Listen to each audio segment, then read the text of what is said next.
Hey girl, hey! Well, hey, girl. Hey, how are you? I'm fine, Miss Mims. How are you today? I'm doing fantastic, Auntie Maim. You're not actually, but that's fine. I said we weren't gonna do any shtick before this, but I do want to welcome everybody to You Slay Me, first of all. You slay me. If you're listening to this, you might be hearing it on our other podcast, Baking Sugar, a Designing Women podcast, and you're getting a preview of You Slay Me, which you can go follow also wherever you find your podcasts. And what kind of podcast is it? It's going to be a podcast dedicated to the wonderful, the amazing, the spine tinglingly We only have an hour. right, Murder She Wrote. Bum, bum, bum. So, for those of you who really loved us talking about episodes of Designing Women, boy, you're in for a treat because we're going to be talking about all things sexy Angela Lansbury. Ooh, she really does it for me.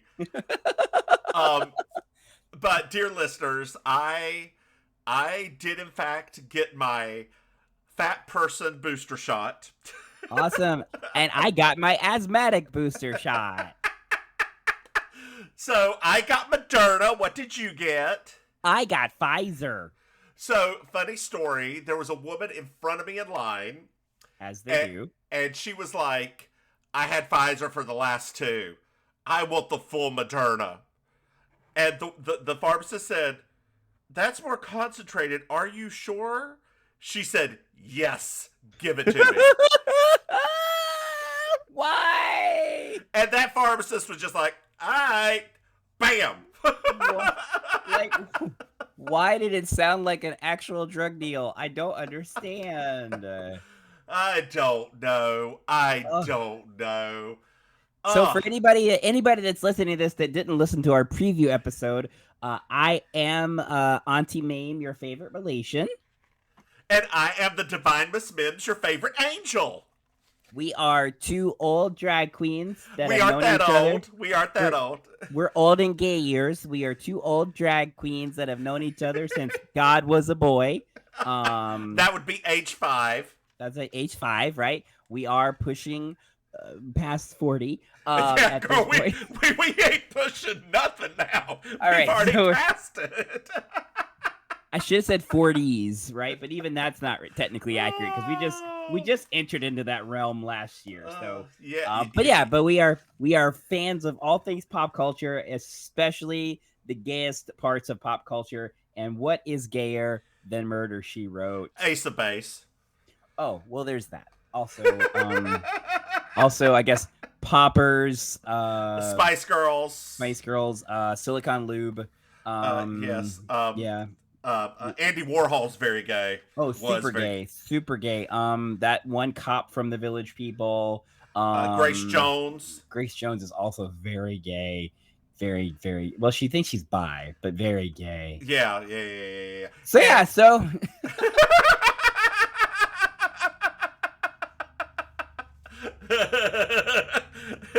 So we've already, and dear listeners, if this is your first time listening to us, we take lots of tangents, Lots of them. which is kind of sad for as I flip through all of the pages of stuff we have to get through in this episode. Although I will say, if this is your first listening to us, apparently that's the thing that people like about us. So That's exactly right. We have been called the cool coworkers. And we will talk to anybody for money. Speaking about money, we have a Patreon. A Patreon? No, you are kidding. We don't have a Patreon, do we? It's Patreon. You slay me. Feel free to just throw us some bones. Is that still a phrase that's going around with the kids? No, it's not. Okay. I think they call it ticks now. Ticks. Venmo us. Give us anything, please. Anything. Yeah, not just your witty remarks. But we've got a few things set up. We talked about it on baking sugar. We are going to perhaps exercise using the Angela Lansbury exercise video. We have a Discord, which if we actually get people, we will watch a bad movie, and you all in silence will just listen to Maim and I talk and read your comments out, it I will still be say a goddamn mess. the Angela Lansbury exercise video, that has got to be a Patreon goal. It has to be. It will be. Our first goal, however, is to just get this stuff done for free and get rid of the ads. This I apologize for the pesky ads. I know they are many things. They are done by your region. Here they are cable. They are a cable provider. Oh, okay. If anybody wants to be a sponsor, we accept sponsorships too. We do. We love sponsorships. We will do anything for a penny, honey. Not anything. Okay, we'll do anything for about $2 million. Yes. Each. Yes. Oh, yes. After taxes. Yes. And not with each other. Not with each other. No. We are married, but other people is fine. We aren't married to each other. Okay, let's get into this episode. So, this is season 1, episode 1, The Murder of Sherlock Holmes. It's actually a part 1. I know, a 2-parter. That means we get to end on a cliffhanger. So yes, and we aren't talking about a boogie. Well, we kind of are. No, we actually are. So it starts off with the iconic typing. The iconic typing. There's lots of typing that happens twice in this episode. She's an author, so that makes sense. Is she an author or is she a murderer? Well, no, she's not an author yet, but she's turning into... Well, I see what you're going there. And you see lots of Maine white people as you're going along. So you know how I am, and you know how my brain thinks. The very first note that I wrote in my notebook, I just put in 2 montages with 3 exclamation marks. I love a good montage. So, excuse me, dear listeners, that had nothing to do with vaccine. That's me swallowing my own tongue. A talent that you can appreciate on our Patreon. I have just verklempt Maim. I do apologize. So, Maim, there's a play. What? It's a spooky play. What kind of... I mean, is it like a play? Did Angela write it? No, I have it written right here. The melodrama. I put on here, I just put... Actually, I said neck wrap drag queen. I can't remember why I wrote that now. Oh, because that woman who was screaming had a That's what it was. Yes, because I was like, "Oh man, is that a drag queen?" Because I mean, that's like kind of one of the tactics for hiding your Adam's apple. I was like, "Is that a drag queen in like 1985?" Yes. Speaking of hiding your Adam's apple, which not hiding your Adam's apple, I highly suggest you find the video of Trixie Mattel putting on a small face of herself on there. It was hilarious. Oh my God, I love Trixie Mattel. She's not my absolute favorite. That's still Katya, but I do. And Jinx. She's a close second, though. She is a close second. Third. Maybe fourth. Because Jujubee's in there. Manila Luzon's in there. You got a lot in there. Okay, so then we are at the end of the play. Well, at the end of the rehearsal, and we discover that that she's there as part of the PTA committee because they're providing refreshments. Yes. Why? She's not a parent. Why is she there for a PTA committee? Because she's a substitute teacher. Oh, that's right. She's a teacher. She's a substitute. Why is she there? I don't know, because she has nothing else to do. Oh, so then they walk outside, and Jessica knows who the killer is in the play. Which is amazing, because I did not pick up on that in the 30 seconds of the play that we watched. No, she obviously saw about a minute and a half more than what we did. That play deserved a Schlosker. Obviously, according to Mrs. Fletcher, it was the uncle. It was the uncle. And she had her reasons that I didn't write down because there's a lot that happens in these episodes, and you start scribbling it. Dear listeners, there's no possible way that the Divine Miss Mims and myself could possibly scribble down every note that Mrs. Fletcher goes through in these episodes because they are confounding. They are very confounding. Oh, Second montage, she's jogging. Yes! In Oh, velour. so much. Jogging in velour. Oh, velour. I'm lifting up my arm that had the vaccination, and I'm in so much pain right now. Oh. And then we see the iconic sign, Cabot Cove, followed by the other iconic sign, guest starring Ned Beatty. When I tell you how excited I got when I saw that sign, I was like, "Oh, I forgot about this. I'm so excited." So my note about this montage is all of the jogging, terrible font.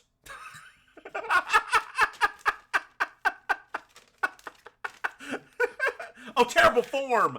It's Not both. font. It's yeah, both. it is. It really is. Oh. So now we go jump cut over to a phone call that's coming in. Who from what? We've got some news. Yes, we have some big news from Grady called. I love Grady. Can I just tell you, he is one of my favorite characters on this show because he's so like, Jillier's Mrs. Fletcher, Aunt Jessica. I am such a all-American guy.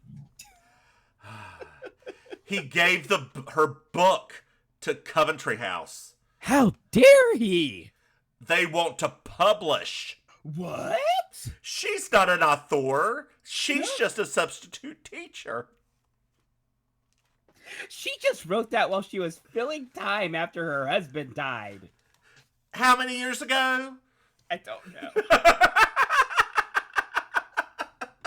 I didn't write that down. Like, no, it wasn't said. I'm just thinking, this thing is an epistle. Like, it is a novel. How long ago did this man die that she was killing time while painting her house? I mean, it might have not. I mean, it might have been a while ago. I'm guessing because she's giving off like sexy gilf vibes that all the men are picking up on. So I'm guessing a little bit of time has passed. So now we're panning. She's in front of a store. Another montage. And her book went from the number 8 bestseller to the number 2. And she's been booked. Do you know what she's been booked on? Donahue. I love when the old lady's like, I may die. So I had to look her up. That one with that voice, because I thought that was the woman from Beetlejuice. Just the way she looked at no, it wasn't. Just the way she looked at the way she sounded. No, that woman's got a very wonderful career if you go look her up. Like, she was a, like, I think renowned starlet. A lot of the older ladies on the show have those types of backgrounds. Actually. Oh, no, the woman from Beetlejuice is like that. This woman's only been a side character in a bunch of stuff. Oh. I do apologize for the confusion. You got me excited. Well, I wanted to go watch... Go take a moment, clean that up, and we'll get back to this podcast. Not that excited. So this is my favorite, right? So I love when they talk about... This is so great. Mr. Giles, he wants to have dinner with Mrs. Fletcher when she arrives, right? Yes. And you know, here's the thing: is that they're trying to get her, you know, a little bit saucy. So, do you know what we get? Do you know what we get? We get another montage at a beauty salon. Girl, I don't know what you're talking about. 2 montages. We are up to 4 right now. No, I blocked them out in my notes also. I'm very excited. Like, isn't there like a dress that looks kind of like a candy cane in there? Oh my goodness, like, yes. It's a mess. It's a mess. So then we get to New York. New York City. Ooh, I could use some salsa right now. Some paste picante, Annie. It's a paste picante. You know, paste picante. If you want to be our sponsor, we will eat it every single time. We'll do the paste picante ASMR hour. You know, as an older person at this point now, I think about... We aren't that old! I said older person.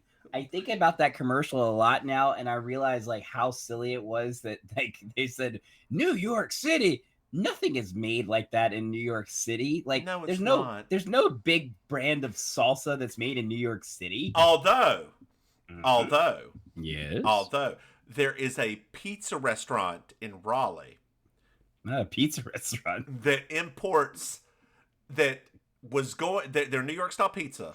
They were going to import the water from New York. Instead, they got a special water filter to make the water the same as New York because New York has the best water in the world for bagels and pizza dough. No, I have heard that before. Yeah. I have. So I Have you ever been to New York and had pizza? Yeah, lots of times. Yes. Well, I didn't know as an adult. Do you not remember we went there every summer? Girl, I couldn't keep up with when you were in church and when you were out of town. That is difficult. I do apologize. I do apologize, Mama Maim. That is difficult. It's hard to keep track of those days. So here I wrote this, right, because they showed Jessica on her little circuit, right, of interviews. Well, wait. Yeah. You forgot we met Kit Donovan. Kit Donovan, she's important.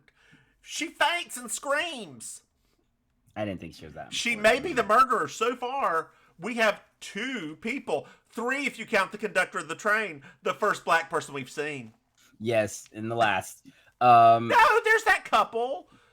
Oh, at the party. And then the one woman at the party's ambiguously black or something. Something like that. And Bert Convey, but we're getting ahead of ourselves. Anyway. I got excited by that. So I wrote down out of all of these little like things, I said, "Where's Donahue?" Yeah, I know, right? I know. I was like, "Are we going to see Donahue? I was so upset. Are we going to see Phil? Where's Phil? Where's Phil? No Phil." I was really upset because I was like, man, for like a very first episode, this would have been such a great little thing in there. Oh, I'm doing the money symbol, dear listeners. I mean, I bet he wasn't that big at this point, was he? He was huge. This is prime Donahue. This was like pre-Oprah taking over, wasn't it? Yes. This is like Sally. This is like when it was Donahue and Sally, and then Ricky Lake doing whatever the hell she did about 5 years later. Oh, Ricky. Go, Ricky. Go, Ricky. Go, Ricky. White people stole that from Arsenio. And then what's the one who had the man die, and then she quit doing it? Oh, Jenny Jones. Jenny Jones. There we go. Yeah. She, like, the 2 guests, one hunted down the other after the show. Mr. Giles is meeting them in 20 minutes. Oh, finally, we get to see what he's this guy is like. Oh, dang. What is it about professional men that they're just always so unprofessional? But he shows up. He shows up, and he looks very gray. Oh, well, he is old. Yeah, so he needs to eat apples. You need to eat apples. They're good for the pectins, good for your complexion. Now we go on a speaking montage where she goes through the rotation. The book critic, the bookstore, the disc jockey, the feminist, and the pregnant ballerina? No, the feminist is the one that talks about who the killer is in her book. Oh, right, and the killer's the pregnant ballerina. And Jessica gets really mad. She's like, I would prefer if you don't reveal the killer of my book. Wait, there's news. Agnes Peabody just subpoenaed her. I wrote down Agnes Peabody and all these exclamation marks. Now, dear listeners, I have never seen an episode of this before. This is my first episode. I have, to be honest with you, not watched the second episode yet because of life. Does Agnes Peabody ever show up again? No. It's literally just like, it's just so that we have this weird moment, like that's like this misperceived tension, and then Giles is like, everybody's like, oh, her, yeah, she sues everybody. Yeah. So Jessica's had it. Jessica's had it up to here. She's ready to leave. She's going to New York. Up. New York is too much for her. And then Mr. Giles meets her at the train station. Oh, dreamy Mr. Giles, you came to the train station to with see me? flowers. Oh my gosh, flowers. I'm almost moist again. Would you like to go to a party, Jessica? What? It's in the country, in New Holvey. Is that a real place? I don't know. I put on here. It's been a couple of weeks since I made my notes, so I just put party, and then I put Mr. Giles, and then arrows, and then all of these hearts. I'm like, what was I doing that day? Reading the room, girl. Reading the room. So then we go to the party, or we're going to the house, right? And do you know who we meet first? Louise the drunk. Dear listeners, let me just say to all of you right now, there is nothing I enjoy more than a melodramatic drunk lady from the 60s, 70s, and 80s. It is my all-time favorite thing. And we meet her husband, the captain. The captain, played by Brian Keith from television's Hardcastle and McCormick, which is one of my favorite 80s shows. God. He's an asshole.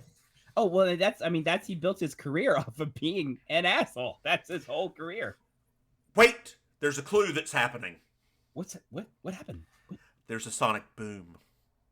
What? Are they near the airport is down the road. Oh my gosh. How do they sleep at night with sonic booms going off all the time? I don't know. The same way they do with gunshots going off, apparently. Oh, whiskey. Got it. Yeah, that's it. Got it. So then, okay, so I don't know if you wrote down this, right? But I love when Jessica has her one little cheeky moment where she said that if she doesn't find a costume soon, she's going to have to go as Lady Godiva. And I was like, what? Yes, it's a costume party.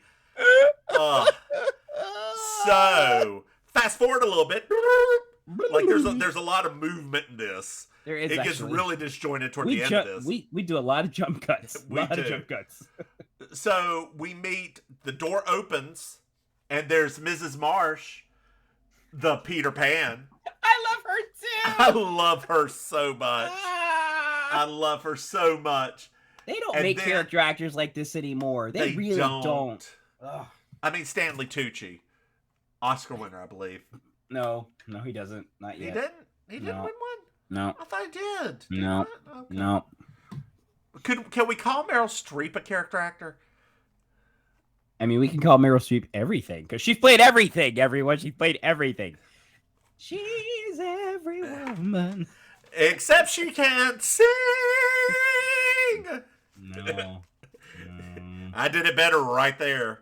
I don't want to talk about how we were.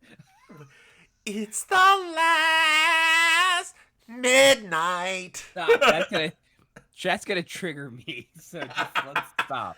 I was okay with ABBA. Boom splat. I was okay with Mamma Mia, but man, into the woods. So Jessica is descending down the stairs as the fairy godmother, which she put together with a few quote odds and ends. And this is like a Disney level of costuming. And she's like, odds and ends. We also meet two other people. Humpty Dumpty, who's Arnold, and Peter the pianist, who I love. Played by the fabulous Bert Convy. I am, so like, dear listeners, if you are above a certain age, you have no idea who Bert Convy is. But if you are over a certain age, you spent many an afternoon with a relative watching Bert Convy hosting game shows in the 80s. Yup. With that beautiful Jufro.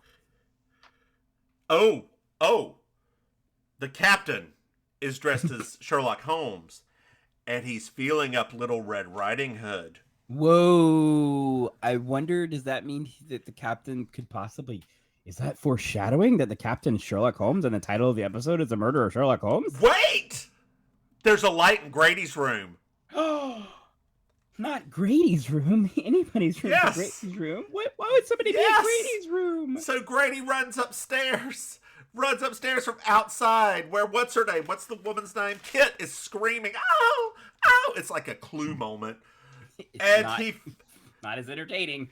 He finds Dexter Maxendale, the PI. Oh, I wrote his name down as Dexter Battendale. I think it's Maxendale. Maybe it's Battendale. Whatever. So I've got a question for you. We're going to take a brief pause because I have a question for you. Okay. Are there always this many characters in an episode? Yeah. Okay, just making sure. Because I mean, it's supposed to be like a complete misdirection, constant misdirection. Okay. Yeah. Okay. So they.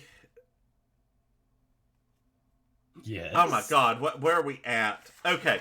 They take him into the room. Right. They're right. They take him in the room. Battendale. They have a little conversation with him. They're like, Ed Mixer, Maxendale, Mattendale, whatever, is like, you could just let me go, or we could cause a scene. Ooh, I mean, I don't want to cause a scene. So he lets him go.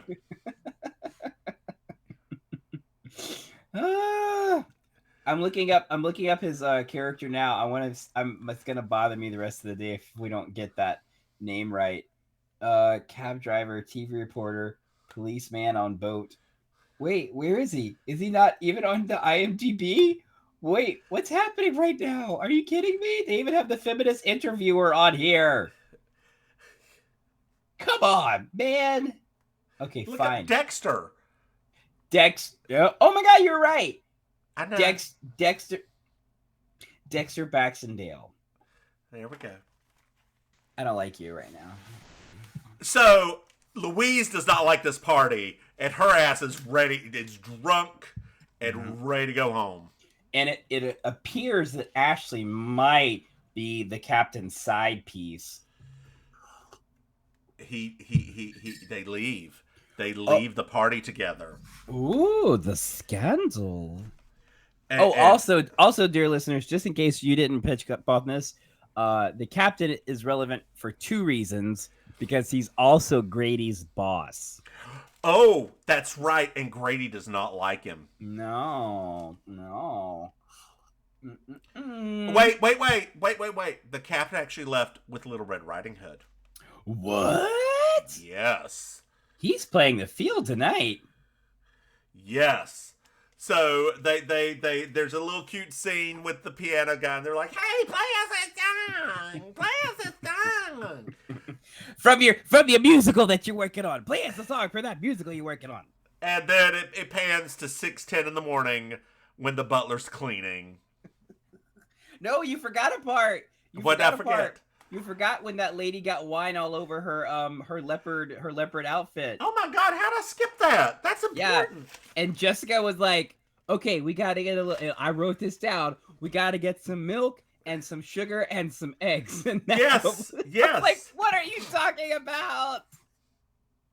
And that's how we know he left with Little Red Riding Hood and not her. Mm-hmm, right. Mm-hmm. Oh, goodness. So now we cut to the next day. And Jessica's jogging outside Valor. I wrote down jogging like she's being chased. Because she's not running like a normal person.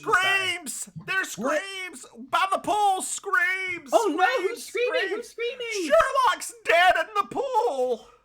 Oh no. They killed Captain Caleb? They shot his face off! Oh. Well, I mean, Brian Keith wasn't the most handsome guy. So Louise is showing back up that morning. Jessica sees her and they're screaming when they go to the pool. Louise is so hungry. No, she's so hungover. You can't see her. I want to see it. I want to see it. And then I wrote in giant letters in my notes, in giant all capitals, Ned Beatty. I'm an idiot. It's fine. Chief Gunderson arrives. Yes. And he asked, "Where's Kit?" And the doctor, the other black person, gave Kit a sedative to relax. Because that's what you did in the 80s. So everybody's talking in the room, and Jessica's outside looking for clues. Of course, right? Like, course I mean, she that's what you would do at this time after a person's been murdered. She found a clue. What? She did. The shoes on the body don't match the captain's. Oh my gosh. Because the shoes on the body were the kind that you climb things in. Silent soled shoes. Oh, like rubber shoes. Like rubber shoes. The captain was wearing fancy shoes. Oh. So wait, does that mean that the person that was Sherlock wasn't the captain? The captain shows up. Oh my god. I thought he was dead. Oh no. Convenience. It's quite. I mean, plus I was even surprised. I was like, oh my gosh, they killed off Brian Keith so early in the episode. Right? He was a big star back then. And you find out that it was actually the PI that was shot. Oh. My favorite line of the show just happens also. So Louise starts slapping him. And he says, "Why are you slapping me? I thought you'd be happy that I'm not dead." And she says, quote, "This is for all the other last nights you put me through." I was like, yeah. They gave her the best line. She got the best line. Oh, God. So we find out that the captain hired the private investigator. Because someone is leaking information from his fish industry. Yes, because I mean, he's probably got a secret recipe for fish sticks.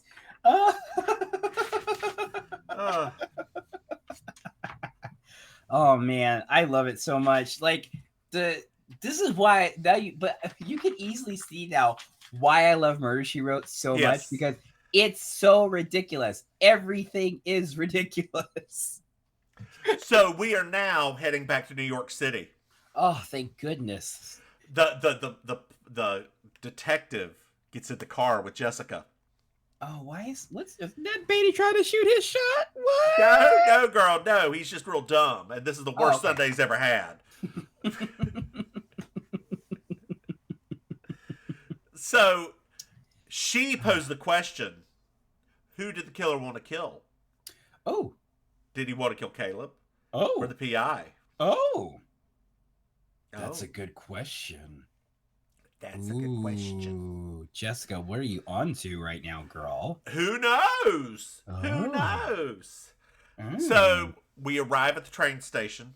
And like we are skipping. Like this we gotta make it to the end of part one. I told you that's how these things work. like 1980s only had an hour 45 minutes, and we gotta get that in. Got to get that in.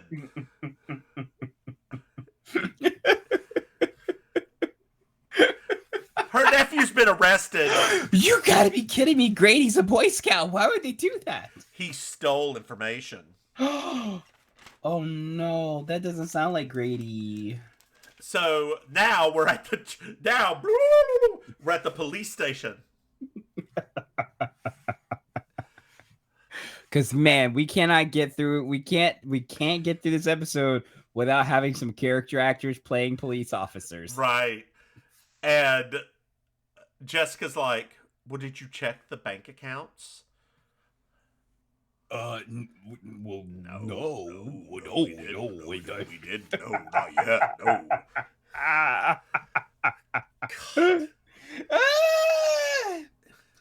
Oh my gosh. You look right now like, how did this show last for so long? I mean, it's partially the vaccine. It's partially I think I'm getting a fever from it, and it's partially how is this 2 parts? How do we have this many characters? Oh, honey, there's gonna be lots of 2-parters. So oh no! Oh no, Maim! What have you done to me? You've taken the blue pill. You've taken the blue pill. Actually, I think it's Paisley. Ooh, like Actually, Casey Park. Gingham kind of feels like her, doesn't it? I don't know. Gray velour kind of feels like her, probably. Anyway, You just know that Angela Lansbury smells like gray velour, baby powder, and white diamonds. You just know it's that is true. that is the combination. When you hug Angela Lansbury, that's probably what you're smelling right now. Or meat pies. Oh, That's a Sweetie Todd reference, everyone. I want to go watch that now. I want to go. We're not gonna. So now we're at a restaurant. Yes. And we find out why Grady was arrested. Oh no! Why? They think that he killed. God, what do I have here? He was going to Massadale was going to blackmail Grady, and Grady killed him. Yes. Which is ridiculous. Mrs. Vickers enters. Oh, the woman who he the woman used to be with, who slept her way to the top, and now she's a boss bitch. I mean, good for her. She looks. No, I love it. I think it's amazing. She did exactly what I would have done. So, we've got a time of death. Oh. Exactly what you would have done. 11:15 p.m. How do we know it's at 11:15 exactly? Because there was a sonic boom. that disguised the gunshot. Yes. And Miss Vickers has an alibi at 11:15. Because she was getting her dress cleaned. End of episode.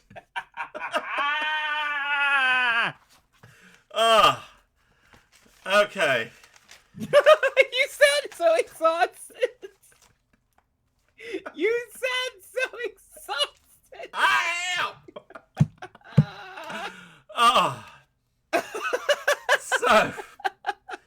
So, do you want to know who I think the killer is? Okay, you tell me who you think the killer is, and we'll see if we're right next episode. Do you know? You should already know who the killer is. You've seen all these. But we're not gonna. We're gonna.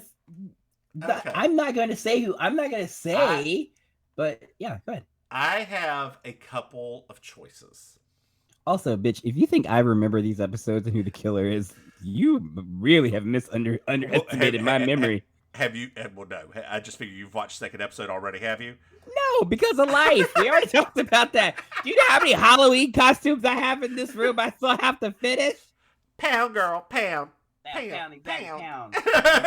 Anyway, I'm drowning in tentacles. I'm drowning in tentacles. So I love Korean. No, I did not watch Squid Game. No, I have no need to see that. But I do like eating squid. I will say, we actually started watching it. It's actually more interesting than people have talked about it being. So, everybody kind of made it sound like one kind of thing. And then as we started watching, I was like, oh, wait, this is actually like not like this at all. It's actually kind of interesting. Yeah, so, I don't need to see it. Okay. So the killers, I've got a couple. I love their music. I think that it could be. Oh, instead, I've been watching a Hometown Cha Cha Cha, which is a Korean romance. It's really cute, really funny. The lead actor may or may not have coerced his ex-girlfriend into an abortion in real life. Yeah, just let that go. So the killers. What just happened?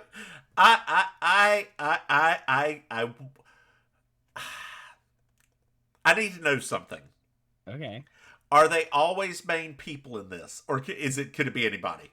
It could be on Murder Show. It could be anybody. Okay, I think it's either the doctor, because he had sedatives. Okay. Because how else would he change the outfit of the person? That's true. I think it could be, and I think that he's been with Miss Vickers. Well, who hasn't? Hey-o!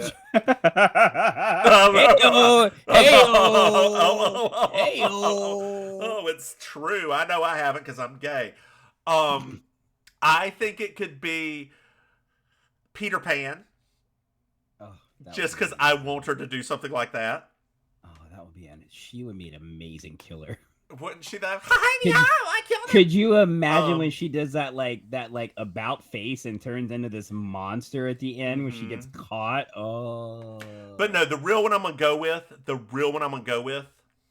I think it's Kit, because she's in love with Grady and she was protecting him. Aww. I really don't know who the killer was in this second episode. I've forgotten already. If I had to pick based on the scenarios at hand, I would probably say Bert Convy because I just like saying Bert Convy's name. So yeah, Bert Convy would be my choice for the killer. Well, you know what? I just thought I'd let you know something very important. Yes. We just summarized this episode in less time than the episode actually took. Yeah, I told you that this weren't going to take that long. Because remember, this show's all just like vignettes. It's all vignettes. Vignettes! It's like you're just describing the situation and then we're reacting to it. That's really all that this is. God. So do we have any other bits that we wanted to do? We've got who's the killer? Is there anything else you want to ask at this point? Do you think that Jessica and Mr. Giles got down? No, I don't think she liked him. I think she did like him. She said she liked him. Yes, but I think she likes the police chief better. Gunderson? Yes. You think Angela Lansbury is going to date Gunderson over Mr. Giles? No, wait. What part of date are you talking about? I think she likes him hapless. Oh my god. Do you think they boned? But I don't want to think about Ned Beatty in a sexual way. No. The dude. The one you were talking about, Mr. What's his name? Mr. Giles? Yes. Oh yeah. Okay. I think that she was in love with him. She was all like, "Oh, it could have been something." I mean, you know. Okay. Have a nice little quiet night with some Chianti. Peel off those Depends. You know. Ugh. There's a fetish we don't want to talk about. Anyway. Maim, let's wrap this shit up. I think we've reached the end of this episode. Why don't you tell the dear listeners where they can find you? Dear listeners. Dear listeners. If you'd like to follow me on social media, you can follow me at Auntie Maim. That's auntie.maim. Like I'll kill somebody. I won't. It's just edgy because I'm not really. Also, if you're on Facebook, I'm your Auntie Maim. You can also follow us on Instagram at Mims and Maim because we're a comedy duo. You can also follow us on Twitter at YouSlayMePod. You can follow me at the Divine Miss Mims on Twitter. Nowhere else because, sorry, Divine Miss Mims, not the Divine Miss Mims. I always make that mistake. They got rid of that many letters for a thing, and it was owned by somebody else. Anyway. At Divine Miss Mims. And don't forget our Patreon. Patreon.com/YouSlayMe. Join us. Exercise with us. Watch movies with us. Love us, damn it. Love us. We're lovable, aren't we? Please, we are lovable, even more so in real life. Maim, tell them where else they can find you, because you actually do stuff. I don't, but you sorry, do. Yeah. If you're ever in vacation and you're down to Miami Beach on a Thursday night, you can hop on into my home bar, Kill Your Idol, where I host amazing colossal karaoke, and I'll be singing and dancing and dragging it up for the masses. So I'd love to see you there. And everyone, if we really make it, if this show really makes it for us, hint, it's not. But if it does, maybe we'll do a live tour. Poughkeepsie. Scranton. Pennsylvania Dutch country.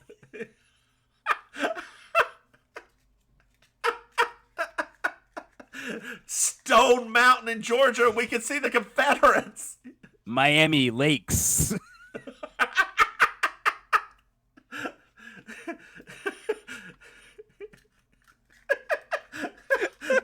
Reno, that other city in Ohio. The Shell. Oh, God. Reno. We're going to Reno. The Shell station outside of Indianapolis. Girl, we've both been there already. And on that note, this has been a pleasure, Maim. This has been a pleasure. I will see you next time for this mess. Yeah, we're gonna have some more fun. If you like us, follow us. We're just gonna keep on doing this because this is how we get our rocks off. It's true. Bye, girl.